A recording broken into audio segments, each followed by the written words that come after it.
Actually, I did the slideshow. I'm sorry. Yes, it's on slideshow mode on my computer now. Yeah, no, that's fine. Can you? You're all right to go? Yep, I am. Yes. All right. Well, we've got 12 people watching us, Isra. So I'm going to introduce. Up the top, it shows the number of people. There's 12 people in the session. We can't see them all, but they're there.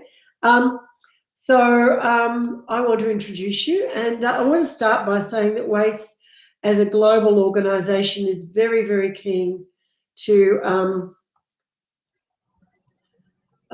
very, very keen to have regional.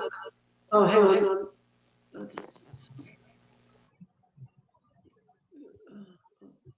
I got rid. Oh, sorry. So I'll start again. So I'm Judy Kay. I'm Vice President for Partnerships and Programs at WACE, and it's my pleasure to introduce this regional spotlight. And WACE is very, very keen as a global organisation to have an overview of what's happening across the world. And one of the strengths of our association is our connections to 8 different national associations. And one of the ones, and so we call that our network of networks. And one of the ones that's been particularly strong for many, many years has been the Thai Association for Cooperative Education. And some of the things that Thailand have done over the years have led the world. And so this will be a very interesting session to hear on developments in Thailand, because they're very, very at the forefront. And my great pleasure to introduce my colleague, my friend, Isra Pramalsuk, to take us away on this great regional spotlight. And I think we'll be able to have time for questions at the end. I think there's a chat somewhere. I've lost where the chat is, but we'll find it later. So put your questions into chat, and it's my pleasure to hand over now to Isra. And perhaps Atit Kunsirak might turn up as well. So thank you very much, Isra. So can you hear me okay over there? Absolutely, very clear. Oh, thank you very much, Judy, for your introduction, and thank you, Wes, for giving us this opportunity to share what we have been doing, especially in these difficult times of COVID-19, with all of you, wherever you are. So good morning from here. It's 9:30, and good evening, good morning, wherever you are. Very nice to be with you today. Well, thank the regional spot. I have to thank the Judy and our team at WACE for organizing these WACE conference and for coming up with this interesting session. I believe this is the first one in our WACE Global Virtual Conference, and it's very challenging because I'm going to do it live. I didn't record this and post on YouTube. So along the way, if there are technical problems, I have to apologize in advance. Okay. Well, change my slide, Judy. Wait a sec. Okay, good. It's going to be slow. I'm sorry. Well, basically, for this session, I would like to share with you updates from Thailand.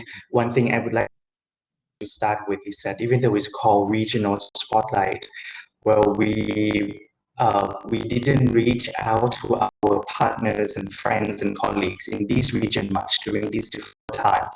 We are sorry. That's why mainly from my session today, I will have only my updates from my country, which is Thailand, from our organization to share with you.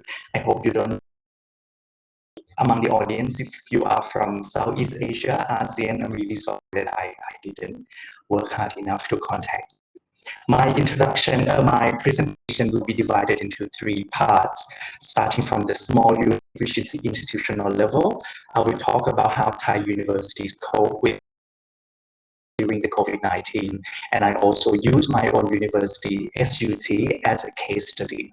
After that, the second part, I will talk about the work that our organization, Thai Association for Cooperative Education, has been doing so far.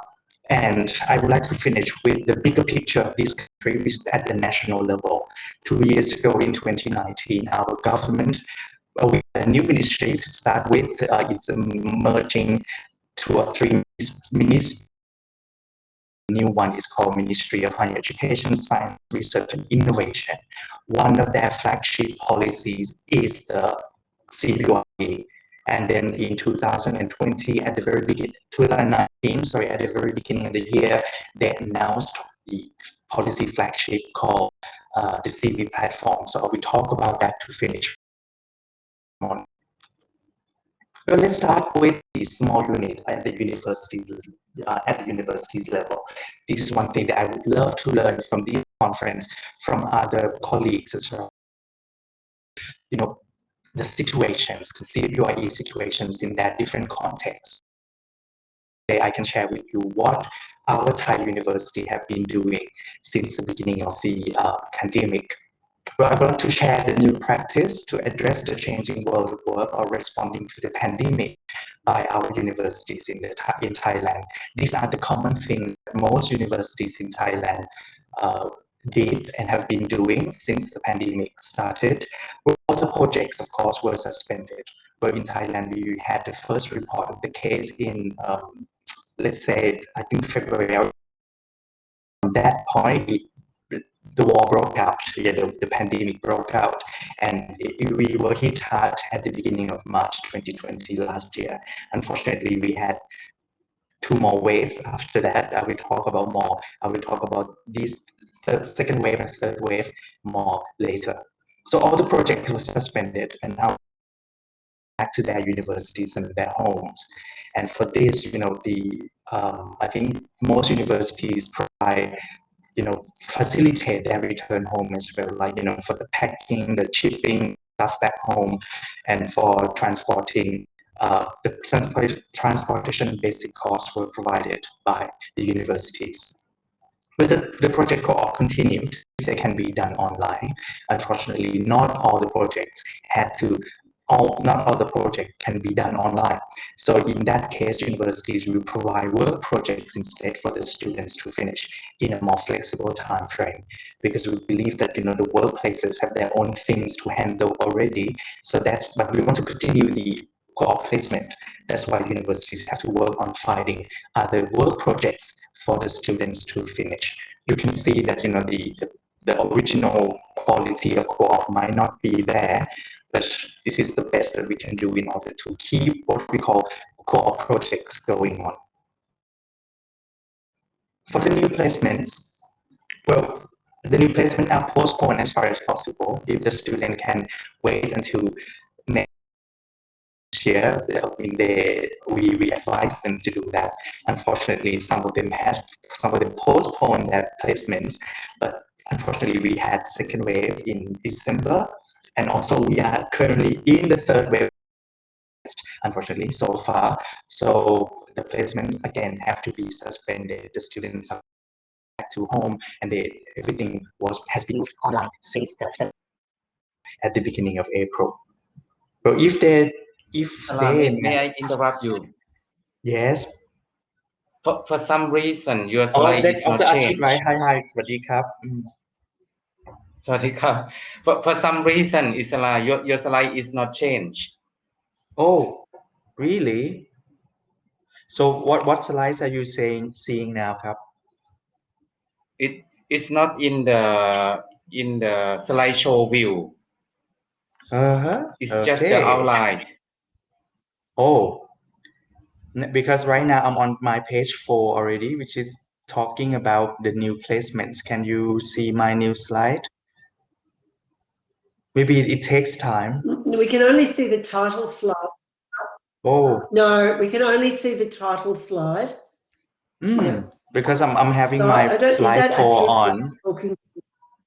I'm sorry about that. Yes, please give me a shout if Judy, what should I don't know whether do? it's not moving. It's on. I'm on my page 4 now. Yeah, no, it's not moving. I don't know whether a tit can give you talk. You can talk to each other in Thai to work it out, because I can't describe it. It's not in this. It's not in slideshow mode, which is what I think a tit's saying. I don't know the reason either, but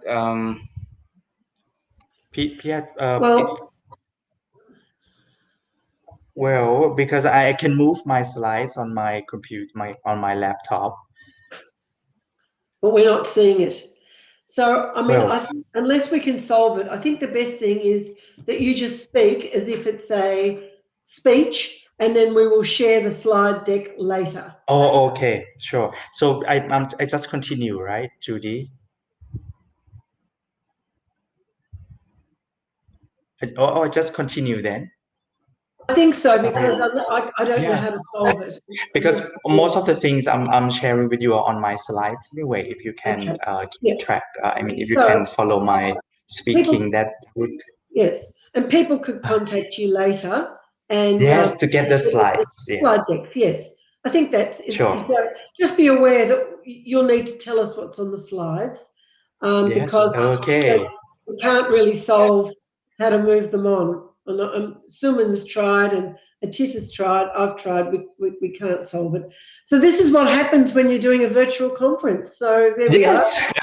The Well, it happens. resilience, Yes. and we'll just keep going. Thank you so.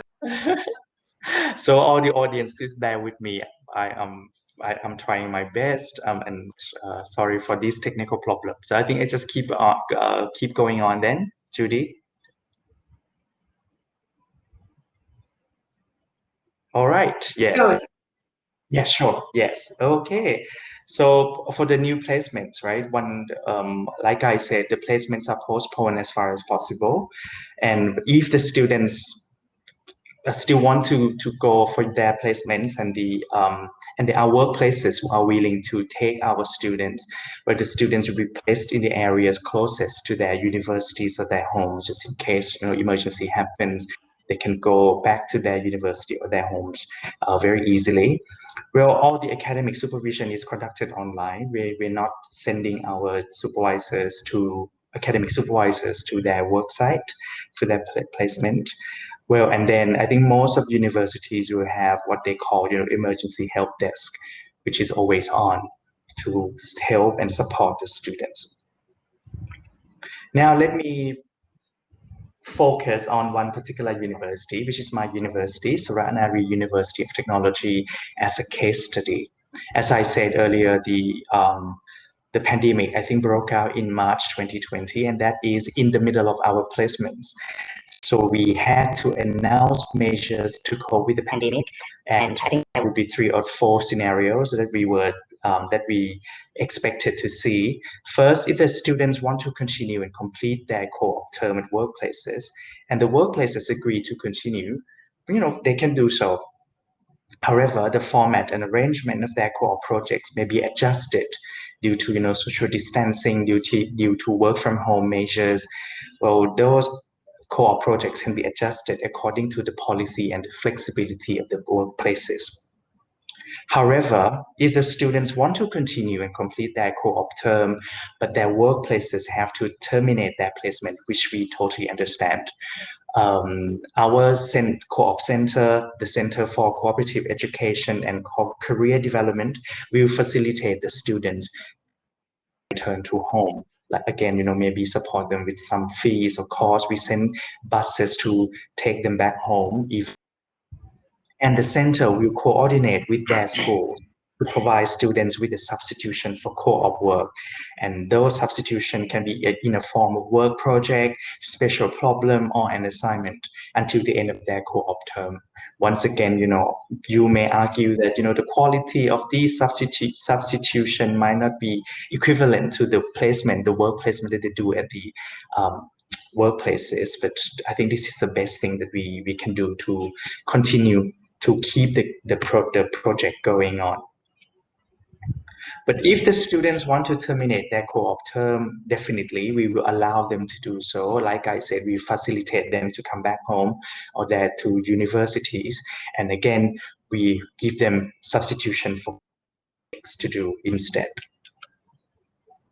Okay, and also all the co-op supervision will be conducted through online multimedia learning system only. However, if some academic supervisors insist that the supervision must take place on site, meaning that they have to travel to see their students, talk with the job mentors at the workplaces, well, the director of our co-op center, which is Dr. Atit at the moment, will consider the request for approval on a case-by-case basis.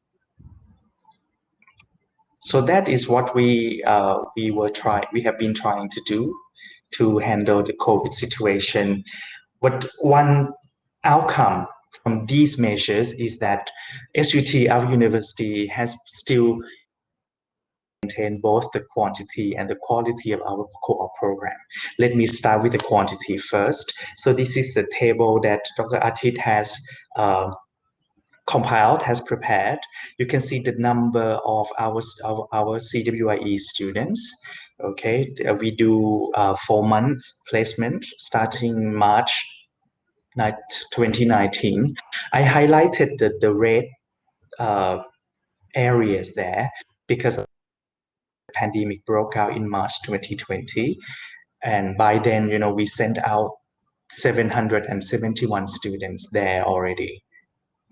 But in the second term of our semester, July 2020, October 2020, that is when the situations were sort of, stable, no more new cases. During that time, that's why the number picked up a little bit, 794. Again, we had the second wave in December, and yeah, in that term between November 2020 to February 2021, we managed to still send 1,229 students out. In the middle of, even though the second wave broke out in the middle in December 2020. In terms of the quality, I think we still can maintain the quality of matching the student with the workplaces, the supervision, and the students project, the way that, were not less than in normal time. Well, if I can give you an example, this is the number of the students who can gain employment at their co-op workplace after their placement ended. Well, again, in March 2020 to June 2020, that is when we've had the pandemic. 20% of the student number is very small, as you can see. So it affected, indeed, the rate of acceptance of the workplaces. But then the number picked up to 51 again in July 2020 and October 2020. And that is when the pandemic was getting better. We still don't have the statistics after October 2020 yet, but I believe that the number wouldn't be ugly. Well, I think our co-op office did a small survey with the workplaces in order to listen to their voices about how we handle the situation. And our survey pointed out that the workplaces, first of all, they were satisfied with our management of the situations. They also feel empowered that they can take part in handling the situations and making key decisions. And interestingly, they think that they were forced to think about their own existing safety measures for their own staff. So a number of workplaces increase or step up their safety measures in order to protect their staff in their workplaces. They feel also that they are supplied with co-op students as their workforce during a volatile time. So it means that they have our co-op students to help work in their placement. The most the finding that we are happy with the most is that they say that they are serious still about receiving our co-op students despite the current third wave of infection 2021. I think unfortunately most of our students now have been working online, completing their work placement, because the third wave is probably the most serious one so far. Well, at the end of this trimester, and we would have interesting findings about how the quality and the quantity have been maintained by our center.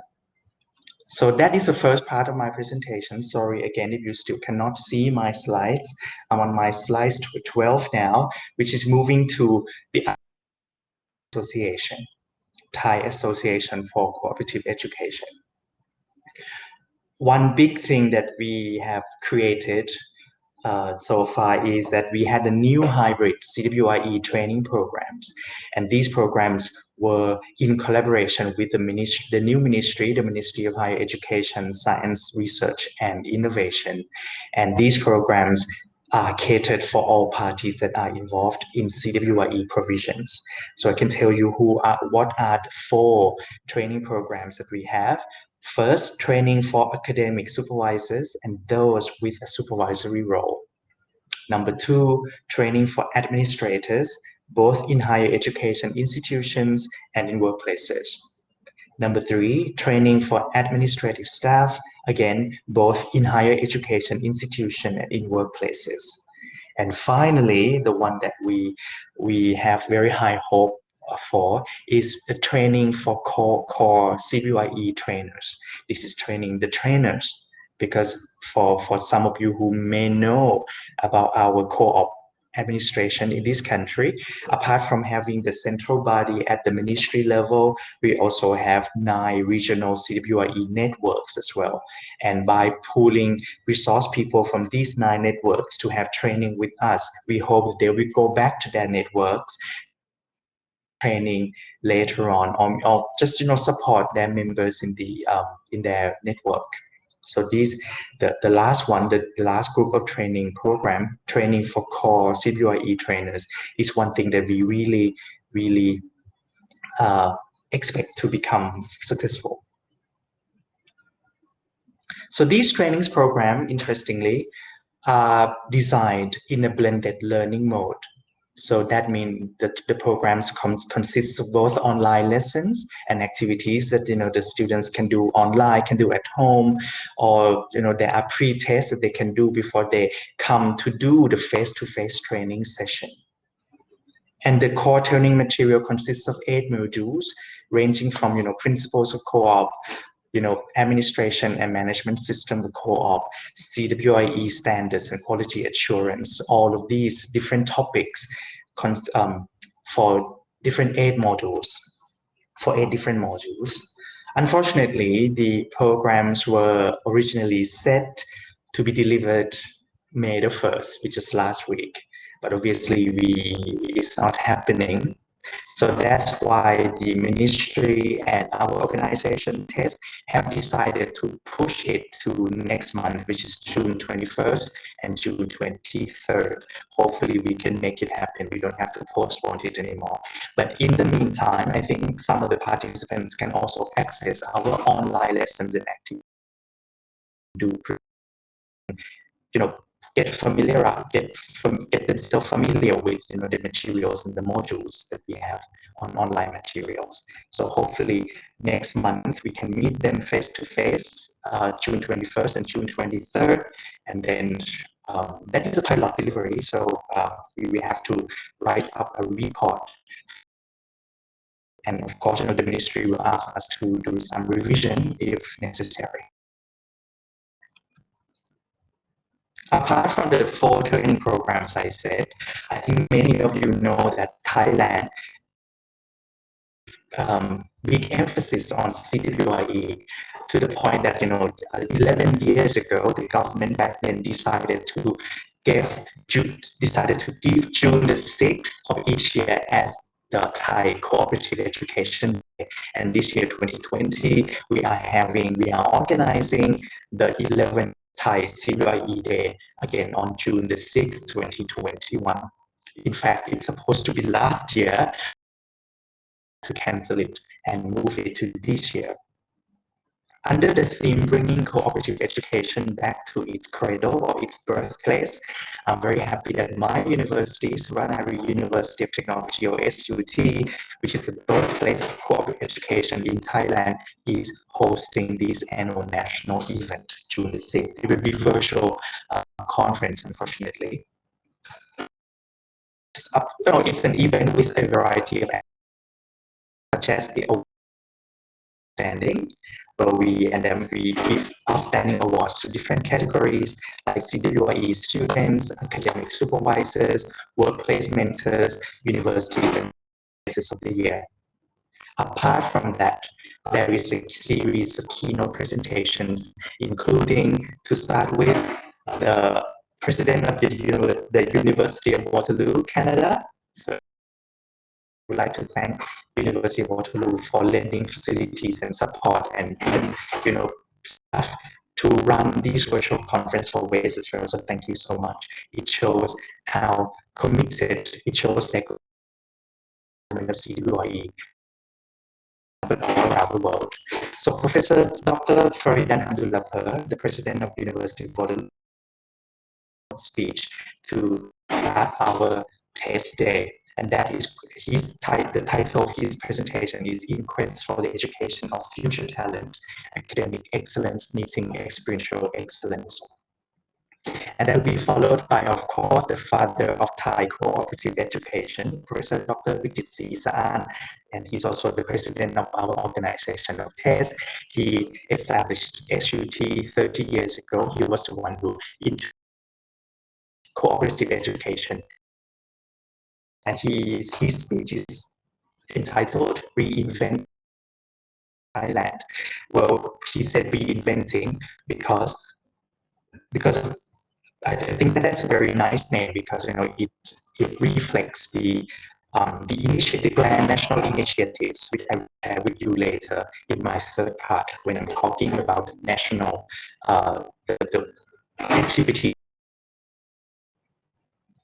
Well, and another interesting keynote is Thailand's CWIE platform and the goals for development, and that will be delivered by Dr. Orasa Pawavimon, who is now the advisor to the Minister of our new ministry. She has been attending several WACE conferences, so she's passionate about the things that WACE has been doing, and she has proposed this CWIE platform to the ministry, which I will talk about it later as well. So let me talk a little bit about these 11 Day. In the past, it was called Thai Cooperative Education Day. Last year, the name was changed to Thai CWIE Day, and that is just to reflect the increased significance of CWIE in this country. At that right now, CWIE is put in the higher in 2019. It is the first time, I think, that the word CWIE was put in the national legislative documents as important as the Higher Education Act last 2 years ago. So in that act, CWIE is regarded as a crucial mechanism that is fostered through a close collaboration between higher education institutions in the government sectors as well as the industry. Later on, I will talk about the two articles or the two sections in the Higher Education Act that deal directly with CWIE. Everyone knows that the ultimate goal of CWIE is to enhance the quality and enrich the students with real work experience. The CWIE platform established by the new ministry will serve the implementation of these mechanisms, and the platform will also ensure the achievement of the goals for CWIE development as well. So those are the two first parts of my presentation. Sorry again, if you still can my slides number 17 already, and from now focus on the national effort, the activities at the national level by the ministry, and promote CWIE further. Let me start with the right now. It is a national requirement.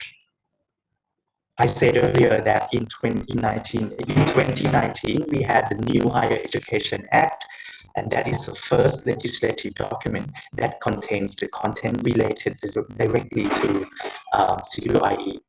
There are two articles or two sections in that Higher Education Act that talk about CWIE very. Let me read this article for you because it's code 15. Higher education institutions bodies in the government, private and industrial sectors to support their teaching and learning in the manner that learners to learn from real work experiences. In order to equip our students with knowledge, skills, competencies, and other characteristics that are in line and in response to the needs of the country. Higher education institutions shall make an agreement with the aforementioned bodies to arrange curriculum or programs of study and suitable assessment and evaluation methods that facilitate the learners portion of their study at the university or institution and one portion of their study at workplaces. So this is the article that focuses on CUIE, even though they don't use the word CUIE in this article, but we know that it's the CUIE that they are talking about. The following article, article number 36, this is to promote all the parties, all the agencies, all the bodies involved to support CUIE. Article 36 says that those government or private bodies that offer support mentioned in Article 35, the support to organize CUIE shall receive the following privileges. For privileges that everyone who takes part in providing CUIE will benefit from. For example, they get suitable academic and resource support, they receive honor and recognitions from the government, they receive tax benefits according to the Internal Revenue Code as well. So we all know that, these are, but the fact that the government, the ministry, these incentives in our Higher Education Act mean that they really, really want to invite everyone to participate in this grand national effort of providing CWE. Well, now let me talk about another national grant initiative, which is the CWE platform. It's called CWE platform in short, but the full name is the Manpower Demand Driven Education Platform for Employability and University Workplace Engagement. So this is a full name of what we call by a nickname the CWE platform. So later on, when the sky is open, you have a chance to visit my university. Of course, you will definitely hear the word CWE platform everywhere, because this is the kind of the national blueprint that tells us, how to organize our CWE from now on. This platform was launched in January 2019 by the ministry as policy, and the ultimate aim is to produce qualified and competent graduates who meet the future workforce requirements. This CWE platform will serve as an important mechanism for standardizing and systematizing CWIE provision. One, about the operation of our CWIE provision and quality assurance standardization of the CWIE programs throughout our country as well. The CWIE platform will foster and strengthen commitment and collaboration among higher education institutions, public and private sectors, as well as community to promote CWIE implementation and raise CWIE standards. Well, as we are academics, right? We have to have principles in all our actions. Talk about the underpinning principles of our CWIE. Well, underpinning principle of our platform is human quality development in the new normal era, and that is proposed by Dr. Orasa Pawabimon, who used to be, like I said earlier, she was a good friend to Wes. She's impressed with Wes's work, and she has been attending several Wes conferences. So I think the ideas that she collected from those conferences play a part in her coming up with the human quality development in the new normal era plan. Gist of that concept is the integration of learning process with career development, which places competencies as a primary focus and requires learning process to be redesigned. And credit banks will be put in place as a system to support lifelong learning. When we talk about competencies are of crucial necessity because competencies are key issues for human quality development of the country. Because competencies to survive and thrive in an increasingly complex and uncertain world. A learning process, therefore, must be developed. Either in the form of degree or non-degree programs. Education with career development. Now we cannot separate education and career development anymore. They have to be integrated as one single action of any HEI. And the integration will be based on close collaborations among the education sector and other sectors involved. We need to develop a credit bank system because it will be used for boosting lifelong learning opportunities for all Thai people. Unfortunately, you cannot see my slide here because I have a conceptual framework, conceptual figure of human quality development in the new normal era proposed by Dr. Orasa. Well, if I can guide you through this very quickly, it's a circle like a silo. In the middle, there is we put competency in the middle, and competency can be divided into survival competency. And to foster these competencies, we need education sector and other sectors involved. And then and these competencies can be achieved, can be achieved by our students through degree program and non-degree program, depending on what kind they feel comfortable to earn that these.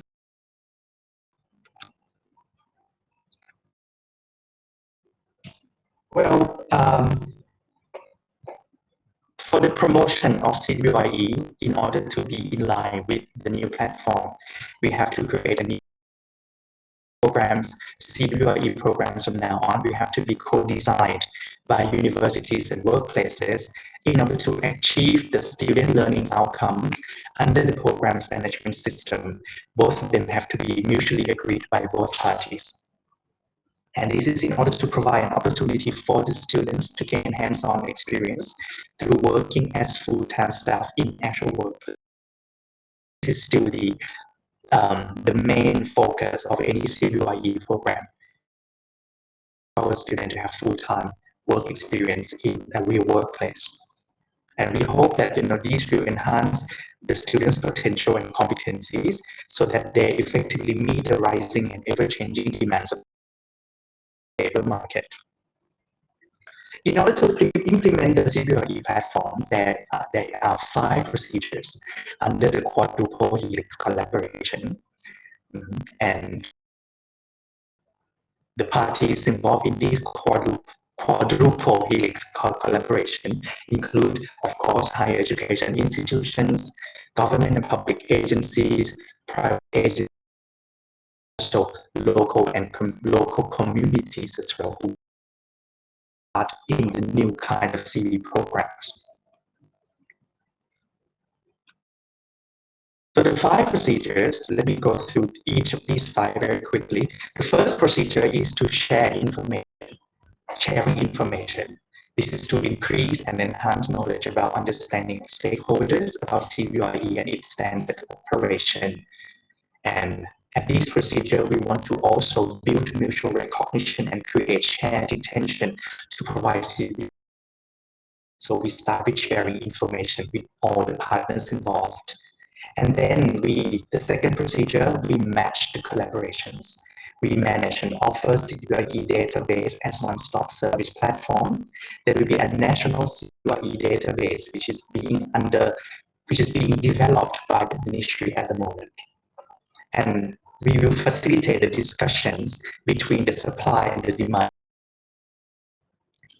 Procedure number 3, Now it's time for the workplaces and the universities to co-design the student learning outcomes, the program management, and also how to implement the CBIE program together. Procedure number 4, of course, after implementation, we need to do assessment and development. We evaluate the student learning outcomes and the management system regularly in order to improve the student learning outcomes continuously. And along the way, we will keep developing, updating the CWIE standards again and again. Finally, the last outreach activities. We will develop the student skills and competencies for future careers. At least for the last procedure, one thing that we have to do, which is about everyone who is listening as well, is we want to promote international CWIE further and further. Unfortunately, during COVID-19, international CWIE could be difficult, challenging, but hopefully next year, all our international CWIE go out, enjoy their international experience, global experience again. We also want to motivate CWIE students to develop their entrepreneurial skills as well. Apart from skills working in workplaces, factories, workplaces, maybe our CWIE students want to own their own business as well. And finally, we believe that, theoretical foundations, new knowledge about CWIE must be there for the development of our current CWIE. That is why one of the outreach activities is to support CWIE research, contributing to quality improvement of workplaces and of the program. Well, I have a slide that sums up everything, every key thing in the platform. Unfortunately, you cannot see now in this slide. There are the 5 procedures set and explained. And if you want the slides, you can email me, or then I can share the slides with you. Either send it to your email or share it somewhere if you like. What are the goals of this CWIE platform? Let's talk about the quantity first. Again, this platform was announced in 2019, before the pandemic era. In the platform, in this blueprint, we expect that the total number of CWIE students will increase twofold. Let's say from 100,000 students to 200,000 students. I know it's within a period of 5 years, starting 2020 and 2024.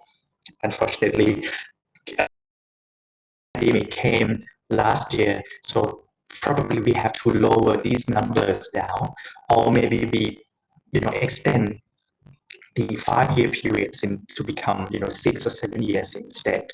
But you can see that we have our grand expectation to increase the CWIE students twofold, double the numbers within a period of 5 years. And qualitatively, we hope that our students will be able to improve their skills and competencies so that they can meet the demand for skilled workforce or workplaces, a labor market, not just in Thailand, but around the world as well. And what about the next step, the current things that we have been doing in order to move forward the platform? The ministry is now in the process of setting up the standards framework for CWIE program. I think there is a subcommittee working on that, and I believe that Professor Vijit is probably the consultant to that subcommittee. So when we have the national standard framework for CWIE program, I will be very happy to share those with you who may be in our national CWIE program standards framework. And after the platform was launched, a couple of things have happened in order to change or improve our CWIE programs in the country. because right now there's proposal that CWI in all undergraduate programs. All the students will have to have work experience in the workplace for 45 hours per one semester, and that is equivalent to one study credit. Any undergraduate program that wants to incorporate CWIE into its curriculum has to provide work experience for the students equivalent to at least 6 study credits. See, we are thinking about, our CWIE academic supervisors as well. Apart from having only academic supervisors from the university, we are thinking of, having academic supervisors who can be suitable people outside the universities as well. But obviously, they have to meet the required standards of our universities. And like I said earlier, a national CWIE database is being developed. That will be the central database that every university, every workplace, or anybody can use, can consult with if they want to provide or offer CWIE program. Oh, that's all. I think 33 slides altogether. Unfortunately, you don't see any of them apart from the introduction slide. I'm really technical issue. Isra, that is fine. I mean, I'm really sorry. I think that, It looks fine on my computer, but I don't know why it's not showing on. no, well, that's okay. These things happen, and we're all learning to be resilient and to manage. But what you've given us is an amazing overview of what could only be described as a very comprehensive national approach to one that we can all envy, I think. There's a couple of things that I think what's happening is people who are watching, I think you can ask to be brought onto the screen. I think you can request, and I can bring you onto the screen if stop there are sharing any now, questions. so I can I see your actually don't face. know where to. You think I can stop sharing Okay, now? stop sharing, then that's good. Yes. Good, okay. Very nice. And I think we can bring other people onto the platform. I think you can request it. I'm not sure, actually. We're all learning. But what I wanted to say was a couple of things while people are working it out, how we can actually ask you questions. Not sure, because there's no chat function on my screen, so I don't understand that. Anyway, a couple of things that you said that just were fascinating to me. I mean, a lot of it was fascinating. The first thing was just the interesting view of how SUT approached COVID. And one of the comments you made, which I thought were really interesting, was that workplaces were empowered through their ability. And I've never heard of anyone saying that before. That's a fascinating insight. Yes, that's one thing that they reported in our survey. I think that I find it interesting as well, Judy, that we never realize that, some workplace think that they just receive our students, they do what the universities want, right? But when the pandemic occurred, we give them power to decide, what they want to do about these situations as well. Many of them decided to terminate the placement, which is totally understandable. Some of them still want to keep on because they have important projects that they have to finish. And they said that they are lucky to have our students who support them during that time. The thing is that they need to protect our students, also, their own staff as well. So I find that that's interesting as well, Judy. Yeah. Now we've got 18 people watching this. I just don't know how they can. I think you can request to come on screen, and then I just accept you. So if anyone's out there and wants to ask questions, please do. But if not, Judy, sorry to interrupt you a little bit. I have messages from Jenny. And hi, Jenny. Jenny, good to see you again. Good. You've got In the messages. chat box, yes, she said, thank you so much. And then she would love to see my slides. So Judy, maybe later you can tell me how I can share my slides with our colleagues here. Thank you, Jenny. I hope you're doing fine in New Zealand. And then we have a message from Mona Baichu. Okay, yes. from Canada, yes. Mona wants to see the conceptual framework. Again, it's in my slide. That framework is what all the universities in the country have in their hands now. That's sort of, the map, the blueprint for our directions in the next 5 years. But like I said, the number of the 200,000 number of students have to be toned down a little bit due to the pandemic. One of the Jenny suggestions, and Mona. okay, I would suggest that there's a couple of ways of doing this.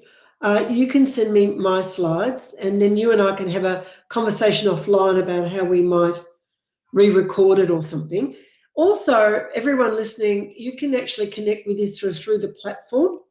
You can send him a message and he can give you his email directly. But if not, you can also email me, because I obviously have Isra's email. He gets quite a few emails from me. So we will definitely be able to produce this information. I guess the next thing, if there's no other questions coming in through the chat, because for some obscure reason I can't see the chat, but anyway, whatever. The other thing that's incredible from our perspective is just your national approach to professional development, and the fact that you've sort of got this suite of modules, and I guess what is overwhelming from an Australian perspective, where we've got some diverse practices, you've got this national approach to professional development, platforms, quality standards. It's like a building blocks. You've got all the building blocks. Thank you. Yes, and these building block confirms that CBOE is the national agenda already. Exactly. To the yes. I mean, we are very happy to see that the government is really serious about incorporating CBOE as a part of all the undergraduate programs in the country. And I think your government's been serious for a while. So tomorrow, anyone who wants to stay up very late or see the recording later, what the Canadians are doing are very interesting. Yes, I know that New Zealand are also developing a national strategy. The Australian government's starting to build in some policies.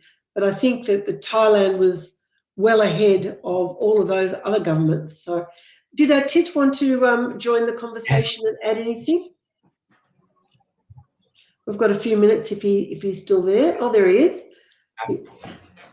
There he is. You see, everyone, the lockdown forces us not to be presenting together.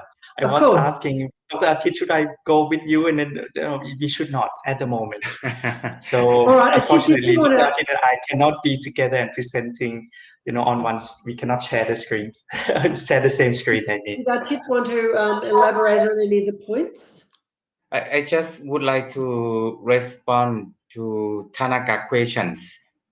He said something about PBL. Okay, good. Okay.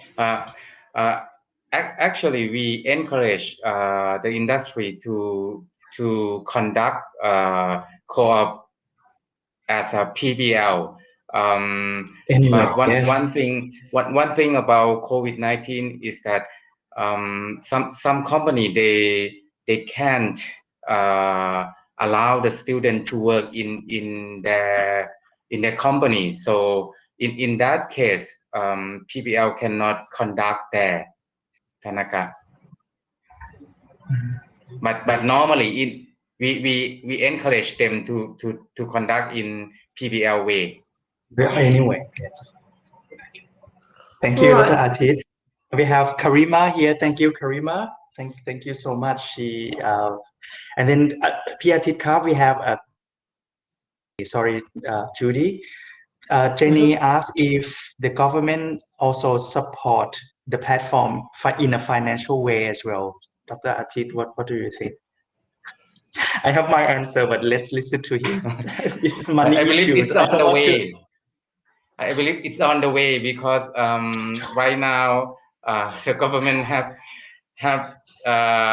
problem to arrange the what can I say to the healing of the situations already. Healing. In bad shape at the moment financially, nationally. Okay, but their intention is to help. Is that their intention is to help? If they can, yes. Okay. If they can, yes. Okay. Well, this has been fascinating. I'm afraid you're going to have to monitor the chat because for some reason I can't. Are there any other comments or questions? Obviously, we've got a lot of people listening. to this session. And this, by the way, I'll just, while you're looking at the chat to see if there's other questions, this is the first of 4 regional spotlights. In Region B tomorrow we have North America, and then in Region B today we have North America, and in Region A tomorrow we have Australasia, Australia and New Zealand, and then in Region B we have Europe, which is a combination of Sweden and the United Kingdom. So if you looked at those 4 different regional spotlights, you get a bit of a snapshot of what's going on around the world, which is very useful and very good for advocacy. When you're in your own country, you can always say, well, look at what Thailand's doing, and what about Canada? You know, it's a great opportunity. So, Isra, have we got any other comments coming in?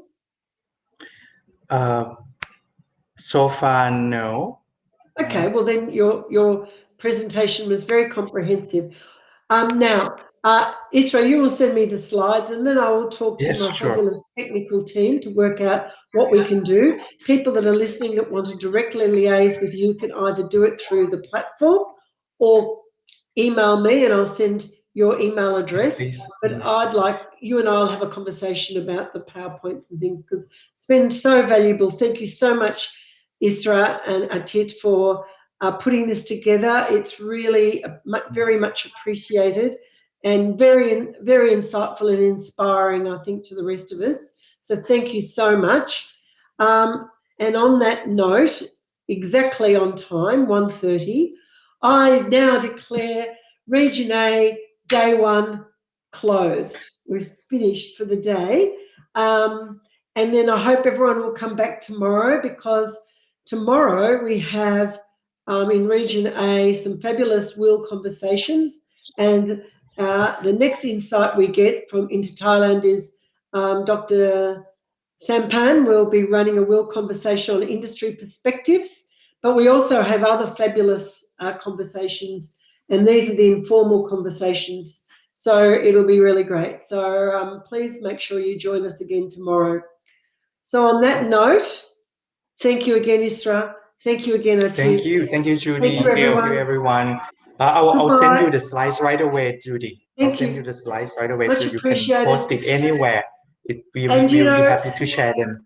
Thank you so much. And we do, I mean, everyone, we've said all along that this is a brave experiment to try to get nearly 500 people from 23 countries across 2 time zones into any platform. So if this is the worst that's going to happen, we've done really, really well. So thank you so much. Much appreciated. Thank you. Signing off from Thailand. Goodbye. Signing off. And if anyone wants to network, just go off and network, and you can get some networking done. All right. Bye-bye. Bye-bye, everyone. Thank you so much. Bye.